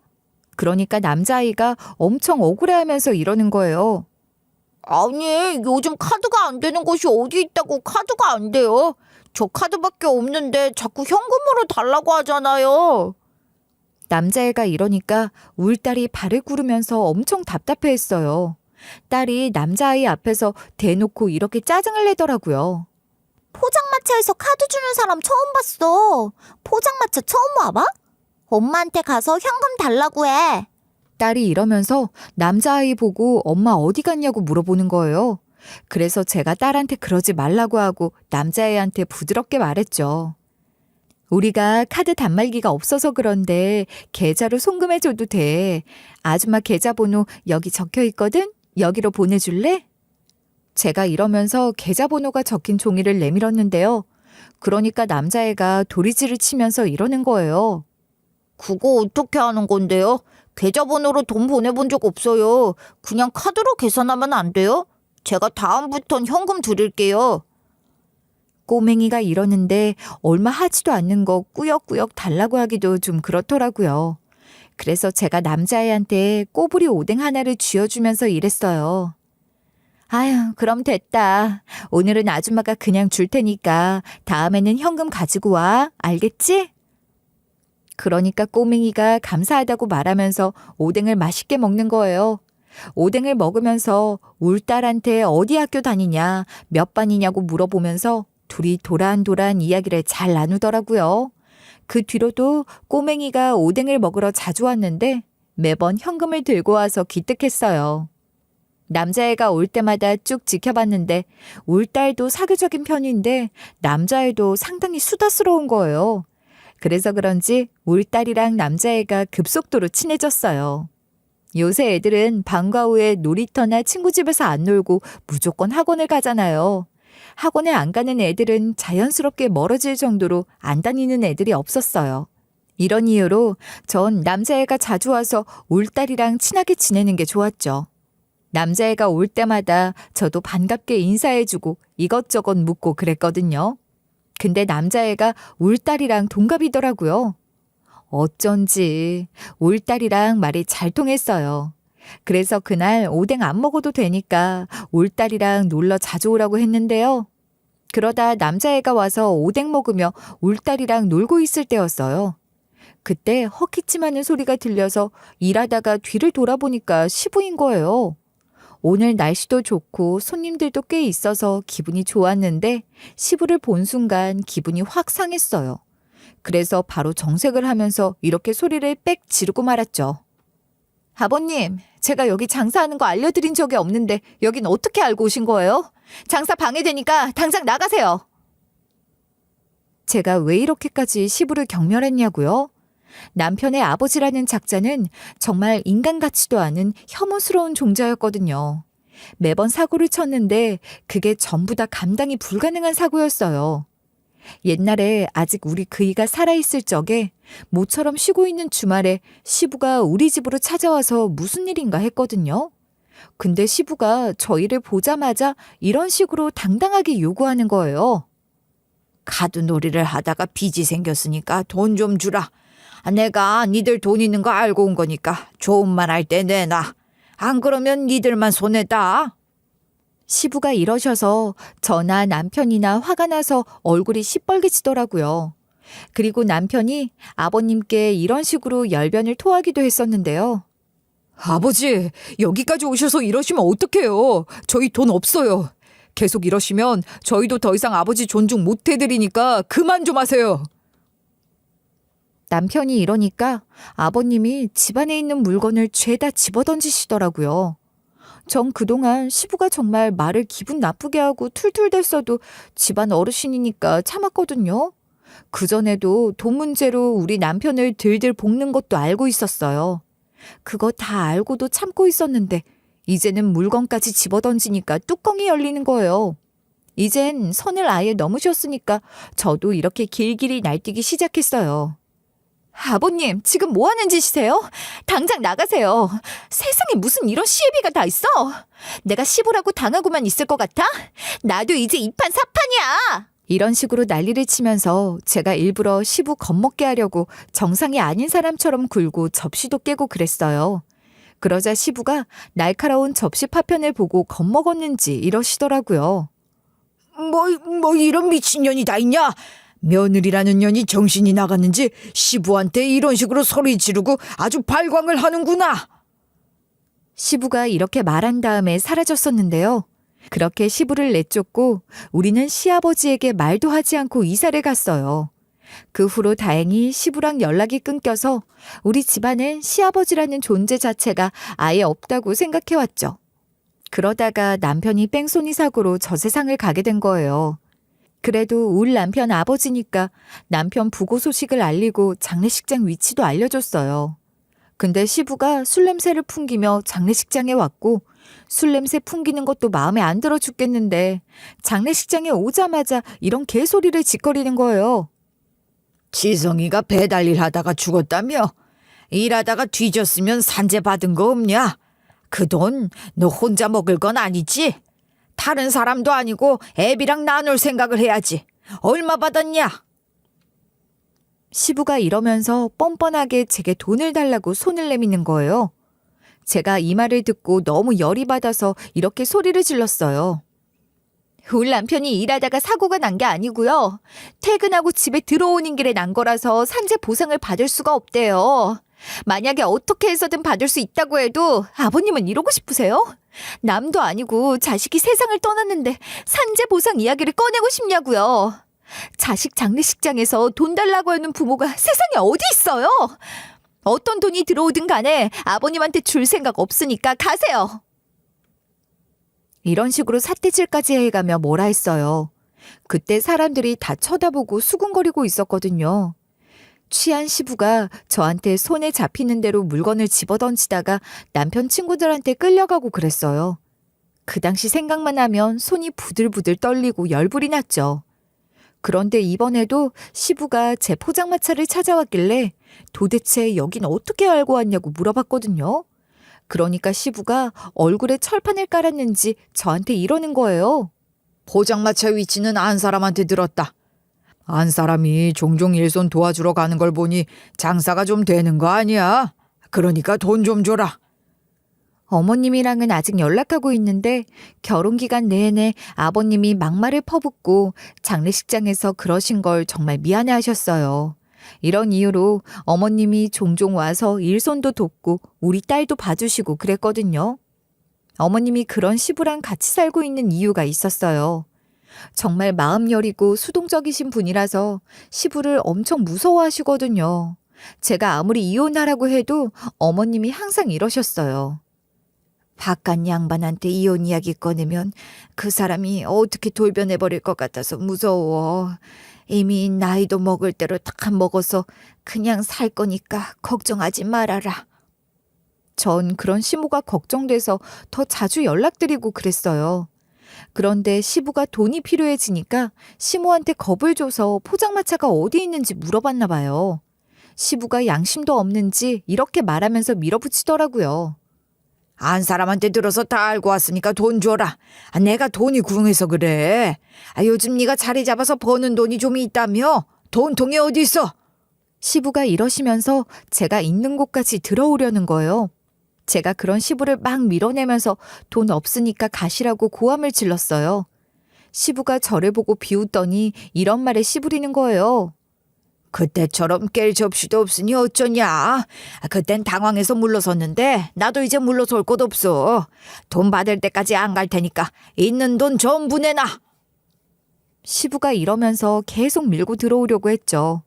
그때 우리 딸이랑 남자애가 엄청 겁을 먹고 있었어요. 시부도 저랑 똑같이 언성이 높아지니까 남자애가 불이 나게 어디론가 가더라고요. 잠시 후에 포장마차 맞은편 건물에 1층 식당 주인이랑 종업원이랑 함께 들어와서 시부를 말렸어요.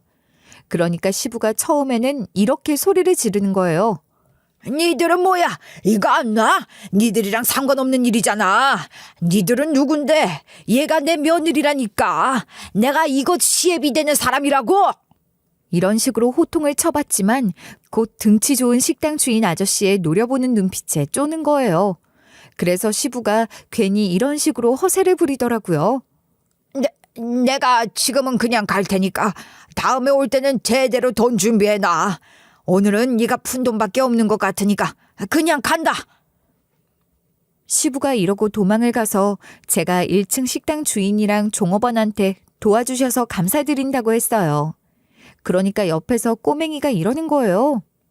아줌마, 아저씨들한테 고마워할 게 아니라 저한테도 칭찬해 주세요. 제가 아저씨들 불러온 거예요. 저 잘했죠? 그래서 제가 꼬맹이한테도 고맙다고 말했어요. 그런데 1층 식당 주인이 그 꼬맹이한테 이러는 거예요. 도련님 정말 잘하셨어요. 정말 용감하십니다. 다음에도 이런 일이 있으면 제가 있는 추어탕 집으로 오셔서 말씀해 주세요. 식당 주인이 이러면서 몸까지 숙여가며 꼬맹이랑 눈을 맞추더라고요. 그랬더니 꼬맹이가 1층 식당 주인을 째려보면서 이러는 거예요. 다른 사람 있을 때는 도련님이라고 부르지 말랬잖아요. 왜 자꾸 도련님이라고 부르는 건데요? 자꾸 그러면 아는 척 안 할 거예요. 꼬맹이가 이런 식으로 앙칼지게 말하길래 제가 깜짝 놀라서 쳐다보고만 있었거든요. 세상에 어린아이가 승질을 내는데도 오히려 그 덩치 큰 1층 식당 주인이 이랬어요. 아이고, 앞으로 조심하겠습니다. 제가 무심코 실수를. 죄송합니다. 일부러 그런 게 아니라 버릇이 돼서 그랬습니다. 식당 주인이 이런 식으로 막 굽신굽신 거렸어요. 그러자 꼬맹이가 식당 주인 윗사람이라도 되는 양 너무나도 익숙하게 이러는 거예요. 바깥에 있을 때는 존댓말 쓰는 것도 관둬요. 제가 몇 번이나 말했는데 왜 그래요? 도련님이라고 부르고 존댓말하면 사람들이 다 쳐다본단 말이야. 둘이 도대체 무슨 사이길래 도련님이라고 부르고 존댓말 하냐고 물어보려고 했거든요. 그런데 1층 식당 주인이 저랑 꼬맹이 얼굴을 번갈아 쳐다보면서 난감한 표정을 짓고 있었어요. 꼬맹이도 당황한 제 얼굴을 보곤 아무렇지 않게 이러더라고요. 별거 아니에요. 신경 쓰지 마세요. 저 그렇게 대단한 사람 아니에요. 이 아저씨가 괜히 도련님이라고 부르고 존댓말 해가지고. 이런 식으로 중얼거리길래 나한테 별로 이야기하고 싶지 않나 보다 그러려니 했죠. 싫다는 사람한테 계속 해묻는 것도 그렇잖아요. 그래서 설마 이 꼬맹이가 여기 건물줄 아들이라도 되나? 속으로만 생각했습니다. 저는 고마운 마음에 꼬맹이랑 식당 주인한테 이렇게 말했었죠. 그래, 오늘 일은 정말 고맙다. 오늘 아줌마가 쏠 테니까 마음껏 먹고 가. 그리고 두 분도 분식 좋아하세요? 오뎅이랑 떡볶이 좀 챙겨드릴까요? 제가 이러니까 식당 주인이랑 종업원이 괜찮다고 했고 꼬맹이도 오늘은 더 있기 어렵다고 하길래 나중에 보자고 했어요. 꼬맹이가 식당 주인이랑 종업원이랑 다 같이 저한테 다음에 보자는 인사를 하고 나갔는데요. 그러다 이틀 뒤에 토요일이 되니까 꼬맹이가 온 거예요. 그래서 제가 꼬맹이를 막 반겨주면서 이렇게 물어봤었죠. 원래 평일에만 왔었는데 주말에 왔네? 웬일이야? 주말에는 가족이랑 시간 보내야 하는 거 아니야? 엄마가 여기 와도 된다고 했어? 제가 이러니 꼬맹이가 저랑 우리 딸한테 인사를 하는 거예요. 그 뒤에 꼬맹이가 오뎅을 먹으면서 이러더라고요. 아줌마, 저번에 도와준 아저씨 기억하세요? 그 아저씨가 요 앞에 추어탕 식당 하잖아요. 거기서 할아버지랑 할아버지 친구들이랑 밥 먹을 거예요. 이제 곧 온대요. 저는 요 앞에 아울렛 매장에 가서 장난감 사준다고 해서 일찍 왔는데 할아버지가 갑자기 일이 생겨서 기다리라고 해서 온 거예요. 이제 곧 가야 돼요. 그 말을 듣고 평소에도 그렇고 이 녀석이 혼자 다니나 싶더라고요. 그래서 제가 해맑게 오뎅을 먹고 있는 녀석을 이렇게 걱정했었는데요. 위험하게 혼자 돌아다니는 거야? 혼자 다니면 무슨 일 생길 수도 있으니까 조심해야 돼. 부모님이나 할아버지가 너 혼자 다니는 걸 허락하셨어? 제가 이런 식으로 요즘 세상이 너무 흉흉하다고 이야기했었거든요. 그랬더니 꼬맹이가 너무나도 무심하게 이러는 거예요. 아줌마 모르고 계셨어요? 저 혼자 안 다니는데요? 매번 기사 아저씨랑 왔었고 기사님은 건물 뒤편 주차장에서 기다리고 있어요. 하긴 도련님 소리를 듣는 애가 혼자 다닐 리가 없잖아요.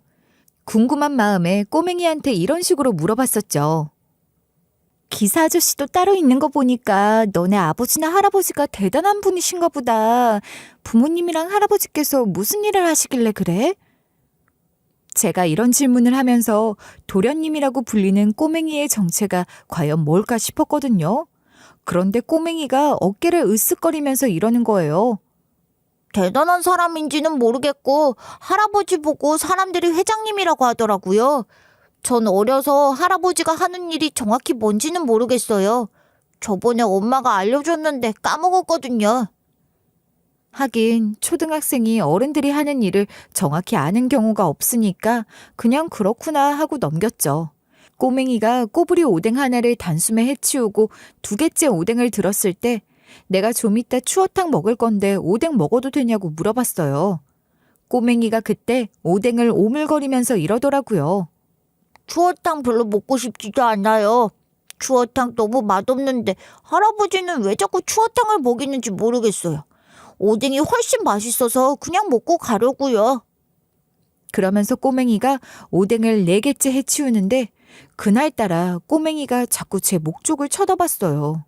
뭔가 했더니 오늘 차고 나온 목걸이를 유심히 보는 거였죠. 그러다가 꼬맹이가 우물거리던 입을 딱 멈추더니 생각났다는 거예요. 제가 깜짝 놀라서 갑자기 왜 그러냐고 물어봤거든요. 꼬맹이가 목걸이 쪽을 가리키면서 막 이러는 거예요. 아줌마 목걸이가 어디서 많이 본 것 같았거든요? 어디서 본 건지 기억이 가물가물했는데 우리 할아버지 목걸이랑 똑같은 거였어. 제가 당황스러워하는 사이 꼬맹이가 다급하게 주머니에서 꼬깃꼬깃한 돈을 꺼내놔서 자기가 먹은 오뎅값을 지불하더니 갑자기 건물로 뛰어가더라고요. 전 꼬맹이가 그러고 가니까 목걸이를 꼭 잡은 채로 멍하니 있었죠. 너무 충격을 받아서 머리를 망치로 맞은 것 같았거든요. 어안이 벙벙해져서 눈만 끔뻑이고 있다가 간신히 정신을 차리고 꼬맹이가 간 쪽으로 달려갔어요. 그때 딸이 엄마 어디 가냐고 소리치길래 제가 포장마차 좀 보고 있으라고 말하고 추어탕 식당이 있는 건물 쪽으로 가봤거든요. 여러분도 제가 왜 갑자기 일어나 당혹스러울 거예요. 꼬맹이가 목걸이 이야기를 꺼낸 다음에 가버려서 놀란 이유가 바로 이 목걸이가 엄마가 주신 거고 엄마랑 친부 말고 저랑 똑같은 목걸이가 있을 수가 없었거든요. 꼬맹이 할아버지가 저랑 똑같은 목걸이를 가지고 있다면 제 친부라고 할 수밖에 없었어요. 우리 엄마가 어떤 사건을 계기로 저한테 이랬었거든요. 너랑 똑같이 생긴 목걸이는 세상에 단 1개밖에 없을 거고 우리 딸이 한 번도 본 적이 없지만 네 친아빠가 가지고 있을 거야. 원래 그이랑 내가 맞춘 목걸이인데 혹시 모르니 딸 네가 가지고 있어. 제가 왜 아버지가 아닌 친부라는 말을 쓰고 있는지 궁금하실 거예요. 사실 엄마도 저한테 이야기해주지 않으려고 했나 봐요. 아마도 죽을 때쯤 유언으로 남기려고 했나 보죠. 왜냐면 제가 22살 때 엄마한테 갑자기 전화가 왔었거든요. 그때 제가 결혼한 후라 독립한 상태였는데 엄마가 아빠랑 살고 계셨어요. 전화를 받아보니까 엄마가 엄청 다급해 보이는 목소리로 이러는 거예요. 딸, 엄마가 지금 집에 있는데 어딘지 모르겠지만 이웃집에 불이 나서 집안에 연기가 가득해졌어. 너네 아빠는 약속이 있어서 외출한 상태인데 바쁜지 전화를 안 받아. 복도에까지 불이 번져서 나가지도 못하고 고층에서 살아서 창문 밖으로 뛰어내리지도 못하는데 딸, 네가 생각나서 전화한 거야. 엄마가 이러길래 제가 놀라서 119에 신고했냐고 물어봤어요. 그러니까 엄마가 떨리는 목소리로 이렇게 말하는 거예요. 엄마는 힘든지 말하는 중간에도 계속 콜록대며 이야기했어요. 신고는 했어. 하지만 소방차가 언제 올지 모르고 연기를 너무 많이 마셔서 곧 저 세상 갈 것 같고 너무 무서워. 마지막 유언이라도 남겨야 할 것 같으니까 엄마 말 좀 잘 들어줘. 그때부터 심장이 마구마구 뛰면서 엄마한테 그런 일이 일어날 리가 없다. 조금만 버티라고 했어요. 그런데 엄마가 이런 식으로 청천벽력 같은 말을 하는 거예요. 딸, 그러지 말고 엄마 말 좀 들어봐. 사실 네가 어릴 적부터 아빠라고 불렀던 사람은 널 낳아준 아빠가 아니야. 하지만 너를 정말 친딸처럼 여기며 키우신 분이야. 너도 아빠가 널 얼마나 사랑했는지 알지? 하지만 네 친부는 따로 있다. 내 화장대 오른쪽 서랍에 네 친아버지랑 함께 한쪽씩 나눈 목걸이가 있는데 방화 기능이 있는 금고에 넣어놓을 테니까 내가 저 세상 가면 그걸 꼭 챙겨. 알겠지? 내가 떠나기 전에 네 뿌리에 대해 알려줘야 할 것 같아서 말하는 거야. 그 방화 기능이 있는 금고는 아빠가 구입한 것이었습니다. 중학교 때 사기를 당해 집안이 어려워지고 난 후 아버지는 의심이 많아졌습니다. 미국에서 큰 은행이 파산해서 난리가 났다는 뉴스를 듣고 요즘은 은행도 못 믿겠다면서 큰맘 먹고 구입한 금고였어요. 엄마는 그 금고에 목걸이를 넣어두겠다고 하셨죠. 그 뒤로 무슨 소리가 막 시끄럽게 들리더니 전화가 끊겼어요. 그래서 제가 바로 엄마가 있는 대로 차를 타고 갔더니 다행히 소방차가 와서 불을 꺼주고 엄마를 창문 밖으로 나올 수 있게 구출해 준 거예요. 혹시 몰라 건강 상태를 확인하려고 엄마랑 같이 보호자 신분으로 구급차를 탔어요. 병원에 가서 검사를 해보니 엄마가 연기를 많이 마셔서 폐 상태가 좋지는 않았지만 목숨은 건질 수 있었는데요. 엄마가 병원에서 입원해 있다가 안정을 되찾아 퇴원하게 되자 그제야 저도 엄마한테 전화로 들은 말들을 꺼냈죠. 엄마, 화재 사고가 났을 때 유언이랍시고 한 말 도대체 뭐야? 자세히 이야기해줘. 나한테 친아빠가 따로 있다는 말이 사실이야? 제가 이러니까 엄마가 한참을 망설이다가 설명을 해줬거든요. 엄마가 친부랑 결혼하는 걸 친부 가족들이 반대해서 헤어졌는데 뒤늦게 임신한 걸 알아차렸대요. 헤어진 마당에 다시 찾아가는 게 심란했지만 그래도 애아빠한테 알리는 게 맞는 것 같아 친부를 찾았다는 거예요. 그래서 친부를 찾아갔는데 이상하게 친부 반응이 너무나도 차가웠고 심지어 이런 말까지 들었대요. 이제 와서 찾아와서 뭐 어쩌라는 건데? 이렇게 찾아오면 내가 받아줄 줄 알았어? 난 다시는 당신 만날 생각 없어. 다른 여자 생겼으니까 꺼지라고. 친부가 이러니까 엄마는 친부가 그러는 걸 처음 봐서 깜짝 놀라 임신한 것도 말하지 못하고 돌아왔다는 거예요. 임신한 걸 말했다가 친부가 아이를 포기하라는 말을 할까봐 무서웠대요. 다른 여자도 생겼으니 엄마가 책임져 주지 않을 거라고 생각한 거죠. 그 뒤로 혼자서 저를 어렵게 키웠다고 하더라고요. 엄마가 저 데리고 다니면서 식당 일을 할 수 있는 곳을 찾았대요. 그리고 절 한쪽에 눕혀놓고 주방 보조 일을 했다는 거예요. 식당 주인이 엄마 사정을 듣고 너무 안쓰럽게 생각해서 가능한 일이었죠. 엄마가 식당 주인의 배려로 일을 하다가 식당 주인이 애도 대신 봐주고 분유, 기저귀 같은 것도 건네면서 오다가 보여서 사왔다고 해주고 그러니까 정이 들었대요. 식당 주인도 결혼했다가 부인이 갑자기 앓게 된 지병으로 사별하게 돼서 상처를 받고 혼자가 된 사람이었다고 하더라고요. 그런데 울 엄마를 보니 자꾸 저 세상 간 부인이 생각난다며 챙겨주고 그랬대요.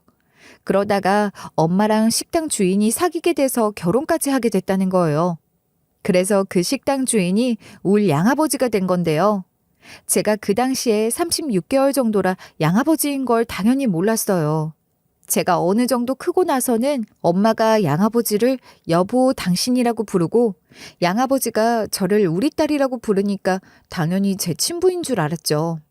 뒤늦게 진실을 알게 된 후에 충격을 받았지만 친아빠가 아니라는 사실을 말해주지 않은 부모님이 밉다기보다는 미혼모 신분으로 저를 키워준 엄마랑 친딸이 아닌데도 정성스럽게 저를 키워준 아빠한테 감사했어요. 친부가 엄마한테 꺼지라고 했기도 했고 우리 양아버지를 배신하는 것 같아서 울 친부를 적극적으로 찾지는 못했는데요. 그러면서 목걸이는 계속 갖고 있었어요.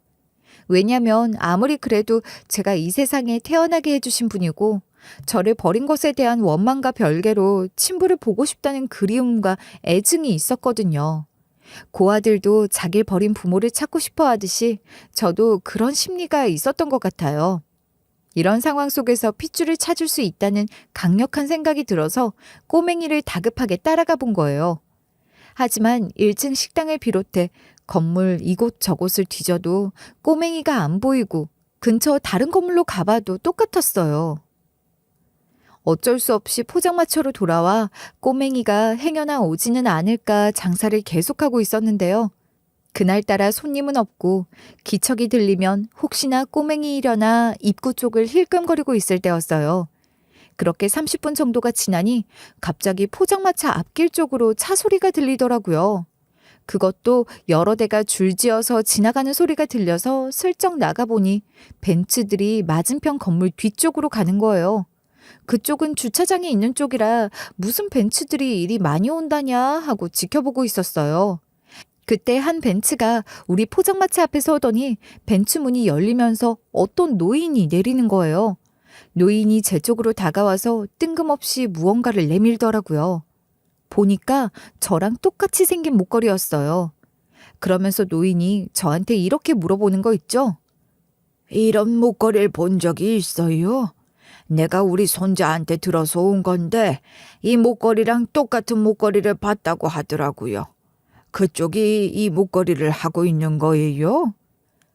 노인이 이러니까 설마 이 사람이 우리 아빠인가 싶어서 심장이 쿵쾅거렸죠. 그래서 제가 얼른 옷 안쪽에 있어서 보이지 않았던 목걸이를 꺼내면서 보여줬어요. 노인이 엄마랑 아빠랑 맞춘 목걸이를 한참 동안 살펴보다가 이런 질문을 하는 거예요.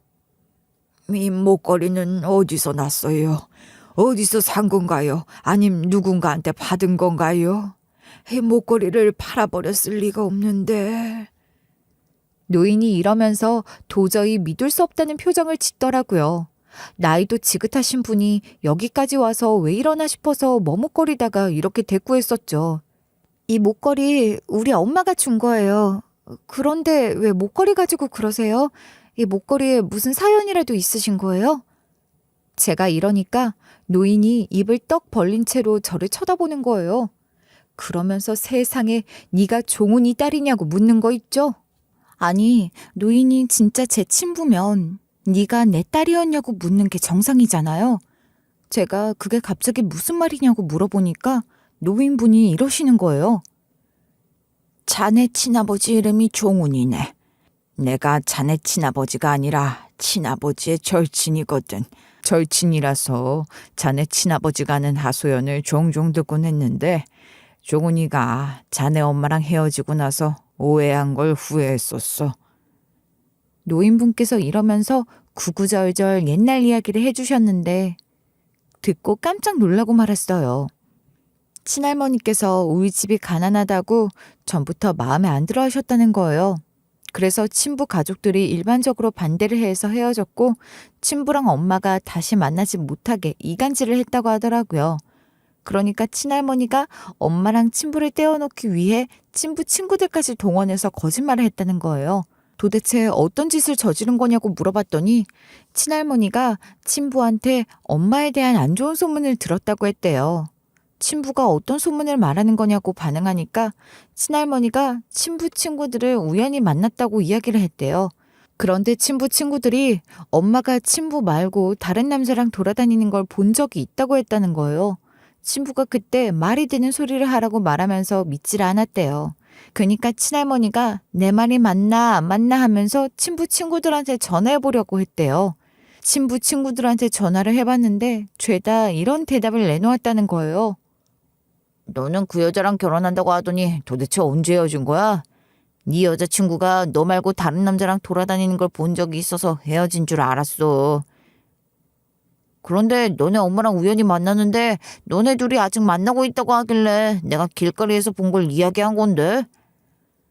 친부는 그 말을 듣고 엄청난 충격과 배신감을 느꼈다고 하더라고요. 친부 친구들이 이렇게 나서서 거짓말을 해준 이유는 본인들의 이득 때문이었대요. 있는 집안들 자식들은 집안끼리 교류하다 보니 밑에 자식들도 자연스럽게 친해지는 경우가 많잖아요. 그래서 친조모가 친부 친구 중 집안끼리 교류하다 친해진 애들에게 당근을 던진 거죠. 한 친구에겐 이거 잘해주면 너희 회사에서 진행 중인 사업에 우리 회사가 참여해 같이 협업하도록 도와주겠다. 내가 바깥 양반에게 잘 말씀드려 보겠다고 해서 꼬시고, 한 친구에게는 너희 엄마가 우리 집안에 네 동생을 시집 보내고 싶어 하지 않았냐. 나도 아들 여친보다 네 여동생이 며느리감으로 적합하다 생각한다. 이 일 잘 되면 무조건 네 여동생 밀어주겠다. 이런 식으로 살살 꼬셨다고 하더라고요.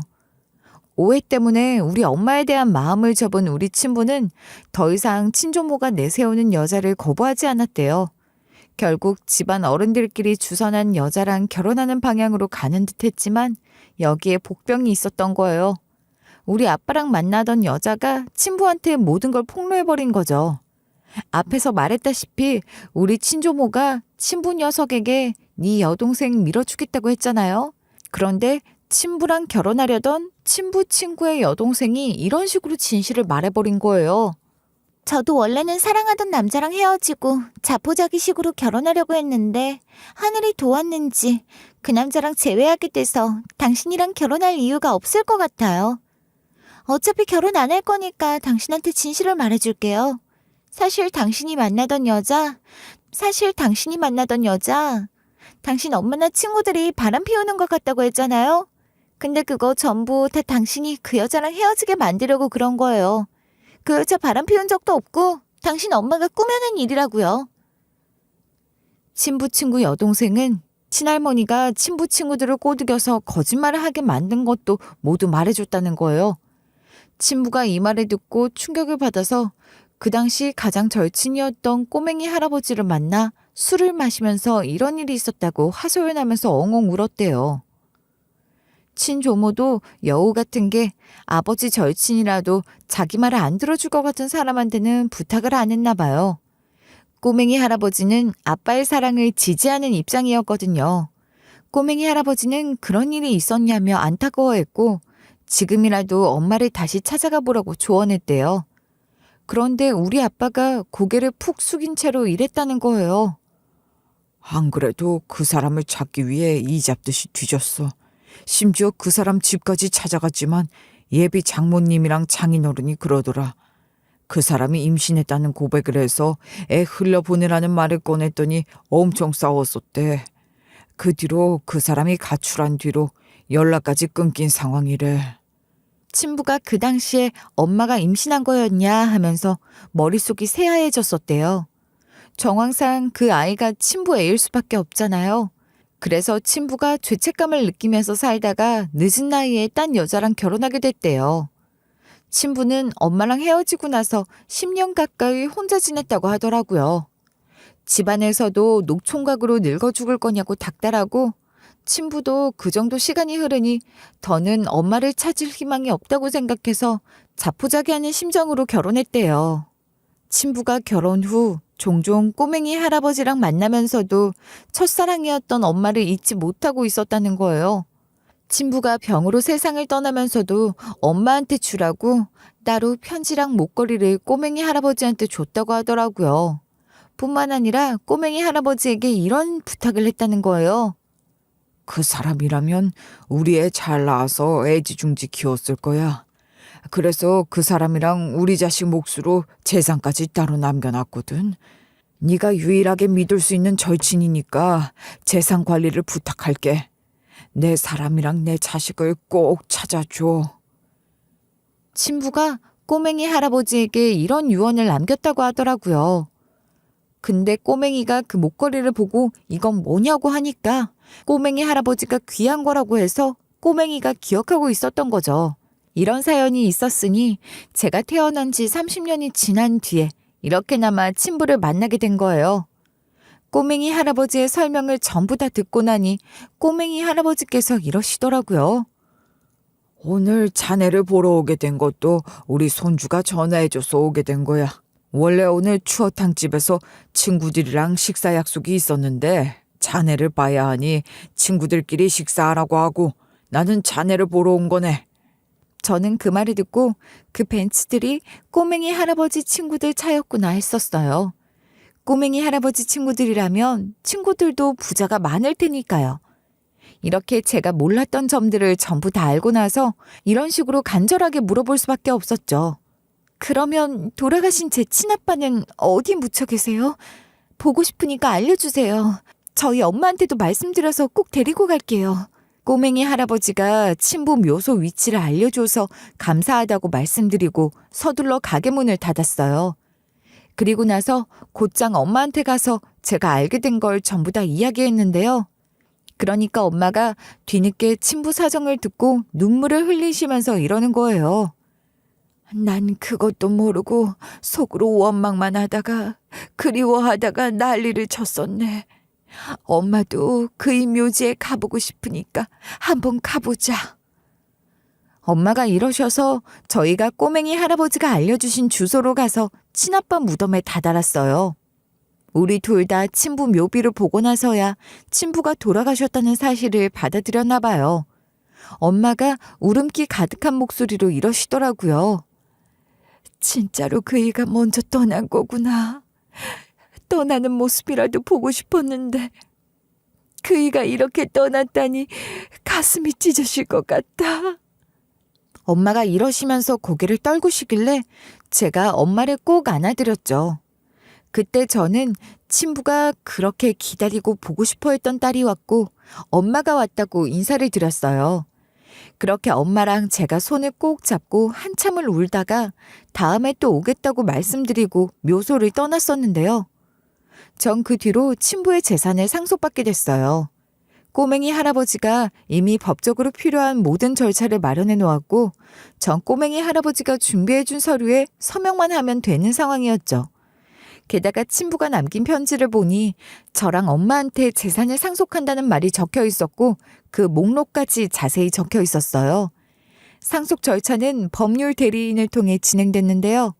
전 상속으로 받은 재산으로 식당을 차려서 포장마차가 아닌 제대로 된 곳에서 장사를 시작했어요. 그리고 꼬맹이가 건물주 아들이나 손주일까 싶어서 꼬맹이가 저희 새 식당 놀러 왔을 때 대놓고 물어봤었거든요. 놀랍게도 추어탕 식당이 있는 건물 자체가 꼬맹이 건물이라네요. 물론 미성년자니 후견인을 통해 자기 재산을 관리할 거고 건물 관리도 어른이 맡아서 하겠지만 그 나이에 벌써 건물을 가지고 있다니. 1층 식당 주인도 원래는 젊은 시절에 그 꼬맹이 집에서 일하던 고용인이었다고 하더라고요. 그러다 요식업의 꿈을 품고 식당을 열고 싶어서 했는데 꼬맹이 집에서 식당을 여는데 도움을 줬대요. 그래서 고용인 시절 습관 때문에 도련님이라고 부르던 거래요. 그리고 제가 건물로 들어간 꼬맹이를 샅샅이 찾아도 없었던 이유가 있었더라고요. 그때 꼬맹이가 아예 관리 사무실 안쪽에 들어가서 할아버지한테 전화를 걸어서 그런 거였어요. 관리 사무실 안쪽까지 제가 들어갈 일이 없었고 설마 거길 들어갈 거라고는 생각하지 못해서 엄한고만 뒤지고 다녔던 거죠. 꼬맹이가 그러는데 그때 자기가 게임 자주 하는 것 때문에 휴대폰을 엄마한테 압수당한 상태라 건물 관리 사무실에서 할아버지한테 전화를 걸었던 거래요. 부잣집 애들도 게임하다가 엄마한테 혼나는 건 똑같구나 싶더라고요. 우리한테 핸드폰을 빌릴 수도 있는데 왜 관리 사무실까지 갔냐고요? 저희는 꼬맹이 할아버지 전화번호를 몰랐거든요. 꼬맹이 할아버지가 추어탕 먹으러 자주 온다고 했고 그 건물이 꼬맹이 건물이라고 했잖아요. 그러니 관리 사무실에서 꼬맹이 할아버지 전화번호를 알고 있을 수밖에 없었던 거죠. 그래서 꼬맹이가 곰곰이 생각해보다가 뛰쳐나갔던 거예요. 저는 그 뒤에도 꼬맹이네랑은 잘 지내고 있어요. 꼬맹이 할아버지가 가지고 있는 다른 건물에서 장사를 시작하게 돼서 꼬맹이네가 화환도 보내주고 자주 찾아와서 밥도 먹어줬는데요. 심지어 꼬맹이 할아버지께서 자기 지인을 데려오고 제 식당에서 모임 자리를 갖고 회식하고 그러더라고요. 저도 식당 문 닫을 쯤엔 문 닫고 회식 자리에 껴서 술 한잔하고 그랬어요. 그래서인지 꼬맹이네랑 더 많이 가까워졌죠. 덕분에 단골 손님이 배로 늘어서 장사가 엄청 잘 됐어요. 우리 꼬맹이도 제가 운영하는 식당에 눌러 앉아서 울 딸이랑 아직까지 잘 지내고 있는데요. 둘이 아주 베프가 돼서 서로 없으면 안 되는 단짝이 되어버렸어요. 이렇게 우리가 거의 한 집안 사람처럼 잘 지내며 평화로운 나날을 보내고 있던 와중 일상을 뒤흔드는 일이 생겼습니다. 우리 남편이 뺑소니 사고로 세상을 떠났다고 했잖아요. 경찰이 수사에 진전이 없다가 저한테 연락이 왔는데 이런 식으로 뜻밖의 소식을 알려주는 거예요. 사모님, 드디어 사모님 남편분을 친 범인을 잡았습니다. 그동안 많이 기다리셨죠? 사모님께 얼른 알려드리고 싶어서 이렇게 연락드렸어요. 정말 몇 년이 지난 뒤라서 이게 가능한 일인가 싶더라고요. 그래서 제가 이제 와서 어떻게 잡은 거냐, 그게 가능한 일이냐고 물었더니 경찰이 이러는 거예요. 피해자분을 친 놈이 뺑소니 수사팀장이었거든요. 그놈 술버릇이 취하면 대리를 안 부르고 지가 운전해서 가는 거래요. 이게 거의 상습법처럼 되어서 사고도 여러 쳤는데 수사팀장이다 보니 다 덮을 수 있었다고 하더라고요. 아무리 수사팀장이라고 해도 꼬리가 길면 잡히는 법이잖아요. 그러다 최근에 발각이 돼서 예전에 친 사고들까지 전부 다 들통났어요.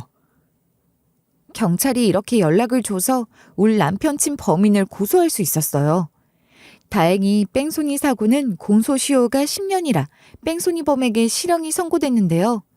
그리고 전 시부가 남긴 재산으로 아예 이사를 가버린 다음에 어머님께도 이런 전화를 드렸어요. 어머님, 그동안 어머님이 너무 걱정돼서 계속 연락드렸지만 이제 아버님 때문에 연 끊을 거예요. 지금 이사도 갔고 포장마차도 그만뒀으니 저 찾지 마세요. 시모는 그동안 제가 무슨 짓을 당했고 시부한테 내내 시달린 거 아시잖아요. 그니까 착잡해 보이는 목소리로 이렇게 대꾸하시더라고요. 알겠다. 안 그래도 며느리니가 운영하고 있는 포장마차가 사라져서 그이가 너를 찾고 있었어. 카드놀이 하느라 돈을 전부 다 날렸는데 2년 어디 갔냐고 하고 있더라. 나는 알아서 살 테니 걱정하지 말고 네 인생 살거라. 어머님이 이러셔서 잘 계셔라, 그동안 감사했다고 말하고 전화를 끊었어요. 저만 보면 돈돈거리는 시부가 지긋지긋해서 시모랑도 아예 손절해버린 거죠. 그렇게 저 혼자 딸 키우면서 꼬맹이네랑 가족처럼 지내면서 잘 지내고 있는 중이에요. 그러다 이렇게 사연글을 써보게 된 거예요. 상처는 시간이 아니라 사람들이 치유시킨다고 하잖아요. 인생을 살면서 참 힘든 일이 많았고 세상이 참 각박하다고 생각해왔는데 이번 기회에 긍정적인 면모를 보게 된 것 같아요. 그러니까 여러분도 살기 팍팍하다고 삶을 포기하지 마시고 저처럼 열심히 하루하루를 견뎌내 보셨으면 좋겠네요.